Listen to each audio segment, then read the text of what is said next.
বন্ধুরা দেখতেই পাচ্ছেন আপনারা সুস্বাদু এগুলো বুটগুলো দেখতে পাচ্ছেন সুস্বাদু এবং এখানে রয়েছে সুন্দর সুন্দর বড়া দেখতেই পাচ্ছেন আপনারা অনেক সুন্দর সুন্দর বড়া আছে কালাই বড়া বাইগনের চপ এদিকে আছে ফুল্লি বড়া আর ধনিয়া বড়া।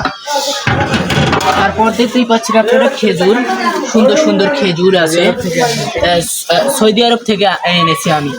তারপর দেখতেই পাচ্ছেন আপনারা সুন্দর একটা বুন্দিয়া। তারপর এগুলো দেখতেই পাচ্ছেন আপনারা শশা। তারপর দেখতে পাচ্ছেন আপনারা সুন্দর একটা সুস্বাদু জিনিস এখানে রয়েছে সুজি। তারপর আরিফুল ভুলো চেনেছে গাজর। তো আর এগুলো দেখতেই পাচ্ছেন আপনারা গ্যাং এবং স্যালাইন। ধন্যবাদ।